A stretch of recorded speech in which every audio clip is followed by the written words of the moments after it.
संविधान को अंगीकृत किए जाने की अमृत महोत्सव का समारोह है। 2015 से आदरणीय प्रधानमंत्री श्री नरेंद्र मोदी जी के प्रेरणा से पूरा देश 26 नवंबर की तिथि को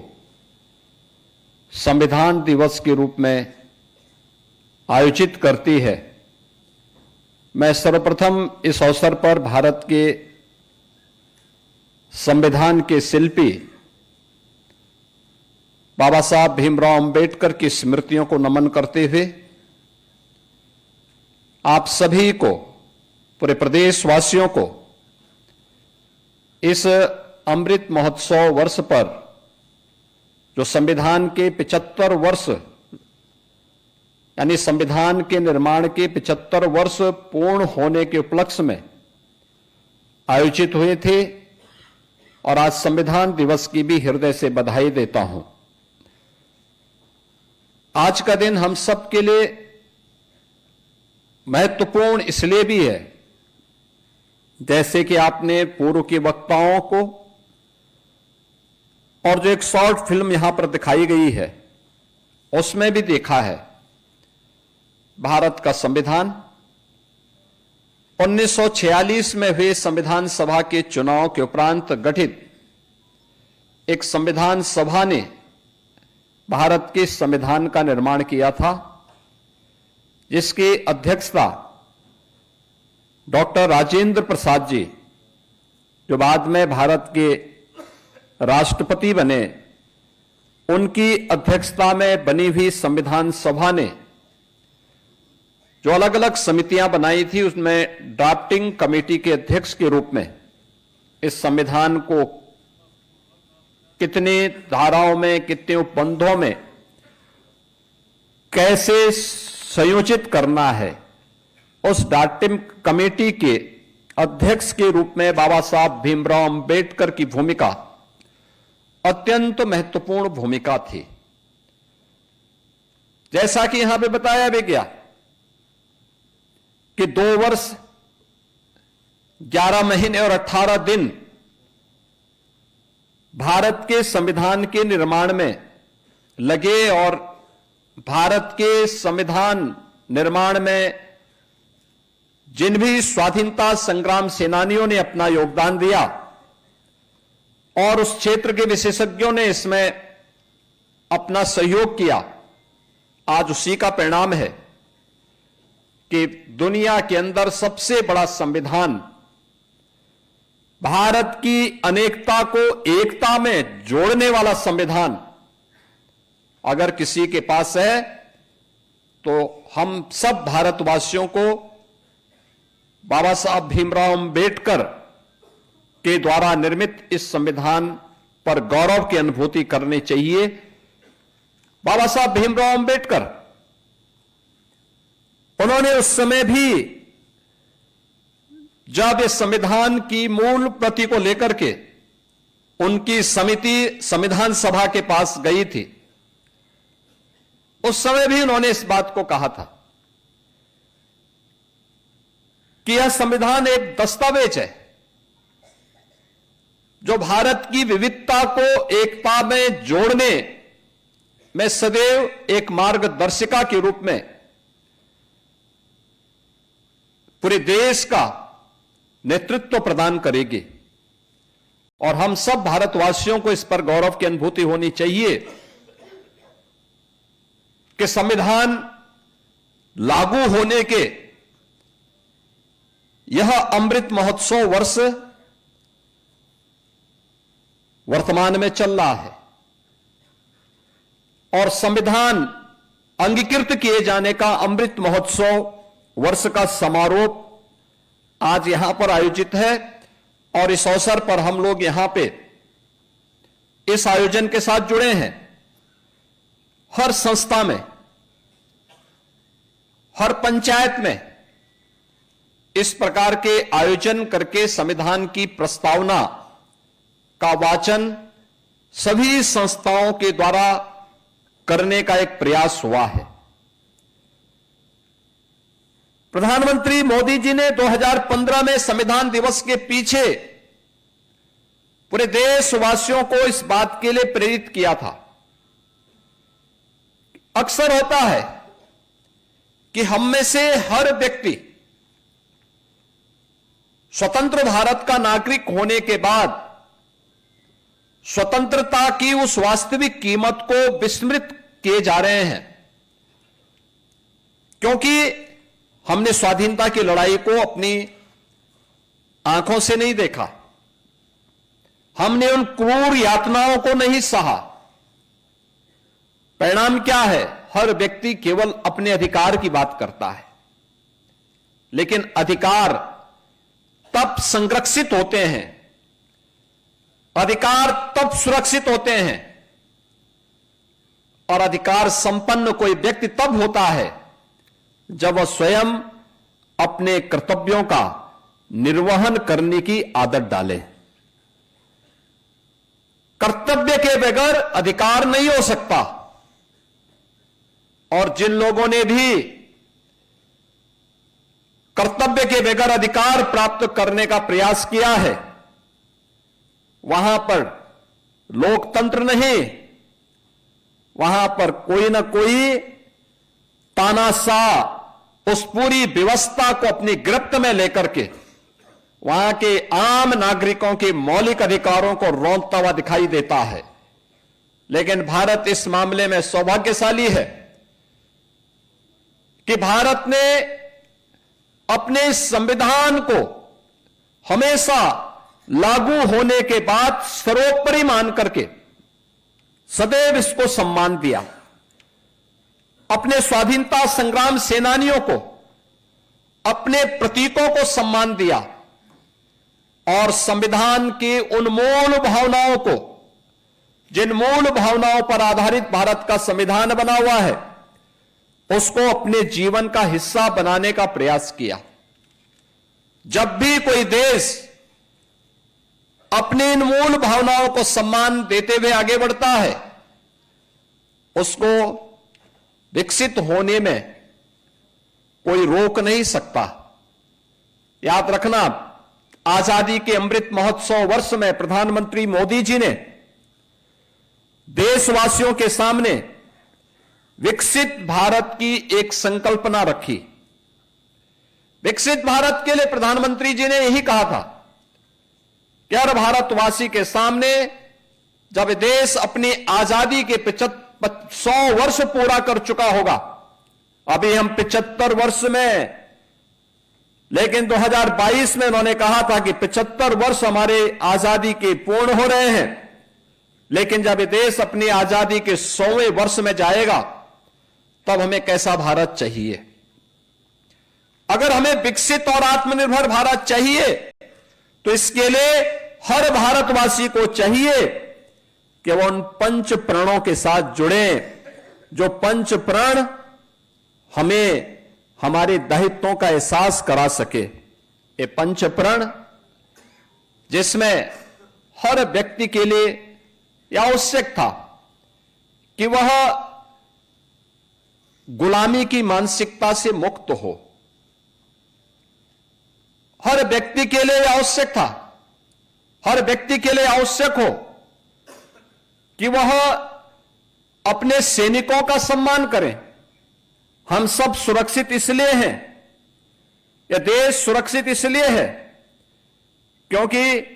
माइनस टेम्परेचर में भी हमारा सैनिक देश की सीमाओं की सुरक्षा करते हुए वहां पर अडिग रूप से खड़ा है। हम रात्रि को सुरक्षित इसलिए महसूस करते हैं क्योंकि पुलिस का जवान निरंतर अपनी सेवाओं को दे रहा है। हमें यूनिफॉर्मधारी अपनी सेना, अर्धसेना, पुलिस बल के जवानों के प्रति हमारे मन में सम्मान का भाव होना चाहिए। अगर कोई एक व्यक्ति कहीं गलती करता है, उसके लिए पूरी व्यवस्था को कोसा नहीं जाना चाहिए। गलती का परिमार्जन करने का अवसर उन्हें देना चाहिए और अगर कोई तब भी बार बार गलती करता है तो उसका परिमार्जन का अवसर उन्हें देते हुए उन्हें इस पर प्रभावी कदम उठाने के लिए कहना चाहिए। लेकिन हम उसके लिए पूरे सिस्टम को दोषी नहीं ठहरा सकते। अक्सर होता क्या है, हम लोग इन चीजों के लिए लोगों को कोसते हैं। अक्सर होता है कि अपने स्वयं के स्वार्थ के लिए हम लोग सामाजिक विद्वेष की खाई को चौड़ा करने का प्रयास करते हैं। एकता और एकात्मता के लिए जो प्रयास होने चाहिए, जो हमारा दायित्व भी होना चाहिए, यह हमारी एक नैतिक संवैधानिक दायित्व भी है और राष्ट्रीय दायित्व भी कि हम समाज की एकता और एकात्मता के लिए कार्य करें। यह भी उन पंच प्रण का हिस्सा होना चाहिए। हम अपनी विरासत का सम्मान करें। विरासत का सम्मान, भारत जैसे प्राचीन देश में हमारे पास एक भारी विरासत है, आध्यात्मिक और सांस्कृतिक परंपरा भी है और स्वाधीनता संग्राम के दौरान अलग अलग क्षेत्रों में हुए अलग अलग संघर्षों में जिन महापुरुषों ने, जिन बलिदानियों ने अपने आप को समर्पित करके भारत की एकता और अखंडता के लिए मिलकर के कार्य किया, यह भी हमारे पास आज भी एक धरोहर के रूप में है। और अंत में नागरिक कर्तव्य, जो जिस क्षेत्र में कार्य कर रहा है वह ईमानदारी के साथ अपने कर्तव्यों का निर्वहन करे। याद करना, अगर हम भारत के संविधान का अपमान करते हैं तो यह अपमान बाबा साहब भीमराव अंबेडकर का अपमान है, भारत के स्वाधीनता संग्राम सेनानियों और बलिदानियों का अपमान है, उन गरीबों का अपमान है जिन गरीबों ने भारत के संविधान की ताकत के बल पर अपना लोकतांत्रिक अधिकार पाया है। उस आधी आबादी का अपमान है जिस आधी आबादी को भारत के संविधान ने पहले आम चुनाव के अंदर ही मत देने का अधिकार प्रदान कर दिया था। दुनिया के अंदर ऐसा नहीं था। दुनिया के अंदर आधुनिक लोकतंत्र का उद्घोषणा करने वाले तमाम देशों में जब आप लोकतंत्र की बात करते हैं, मताधिकार की बात करते हैं, तो दुनिया के अंदर आधुनिक लोकतंत्रवादी उन्होंने अपने कुछ ही तबके को मत देने का अधिकार दिया था। दुनिया के तमाम बड़े देशों में जो आधुनिक लोकतंत्र पर अपना दावा करते हैं और उसका ठेकेदार बनकर के घूमते हैं, वे लोग अपने यहां आधी आबादी यानी महिलाओं को मत उन्होंने देने का अधिकार बहुत बाद में दिया। लेकिन भारत ने पहले दिन से ही हर वयस्क मतदाता को, अगर वह भारत का नागरिक है, किसी भी जाति का है, किसी भी क्षेत्र का है, किसी भी मत और मजहब को मानने वाला है, उसकी उपासना विधि कुछ भी है, अगर वह भारत का नागरिक है तो वयस्क मतदाता को मत देने का अधिकार भारत के संविधान ने भारत के प्रत्येक नागरिक को प्रदान किया। भारत के अंदर बिना भेदभाव के संविधान लागू होने के साथ ही सामाजिक रूप से अस्पृश्य कहे जाने वाले दलित समाज के लिए, जनजातीय समाज के लिए आरक्षण की व्यवस्था भी भारत के संविधान ने दी और उनको यह अधिकार समाज की मुख्य धारा के साथ जोड़ने और सामाजिक समता के निर्माण में उनकी भूमिका का निर्वहन किया जा सके, इस दृष्टि से एक बड़ा क्रांतिकारी अभियान ये भारत के संविधान ने भारत के प्रत्येक अनुसूचित जाति जनजाति के नागरिक को प्रदान किया। और भारत के संविधान के प्रति ही उन भावनाओं को आगे बढ़ाने के लिए आज नया भारत उस दिशा में तेजी के साथ आगे बढ़ा है। कर्तव्यों के निर्वहन की बात, उसमें नागरिक कर्तव्य वहीं पे आता है, यानी विरासत का सम्मान से लेकर के गुलामी की मानसिकता को समाप्त करना, सैनिकों को और वर्दीधारी फोर्स का सम्मान देने के साथ ही सामाजिक एकता और समता के लिए कार्य करने के साथ ही नागरिक कर्तव्य हमारे लिए उतना ही महत्वपूर्ण है। हम जिस क्षेत्र में काम कर रहे हैं, एक छात्र अगर ईमानदारी के साथ अपने छात्र के कर्तव्य का निर्वहन करता है तो मान करके चलिए कि वो भारत के संविधान को सम्मान कर रहा है। अगर एक शिक्षक ईमानदारी से अपने कर्तव्यों का निर्वहन करते हुए अपने उत्तरदायित्वों को पूर्ण कर रहा है, इसका मतलब वह भारत के संविधान का सम्मान कर रहा है। एक व्यापारी ईमानदारी के साथ अपने व्यापार कार्य को संपन्न कर रहा है तो ये मान करके चलिए कि वह भारत के संविधान को सम्मान दे रहा है। अगर एक शासकीय सेवा में कार्य करने वाला कोई कार्मिक ईमानदारी के साथ अपने उत्तरदायित्वों का निर्वहन कर रहा है तो यह मान करके चलिए कि अपने नागरिक कर्तव्यों का ईमानदारी पूर्वक निर्वहन करते हुए भारत के संविधान के प्रति अपनी सच्ची निष्ठा का ईमानदारी पूर्वक निर्वहन भी कर रहा है। लेकिन अगर कोई व्यक्ति, चाहे वह किसी भी पद पर है,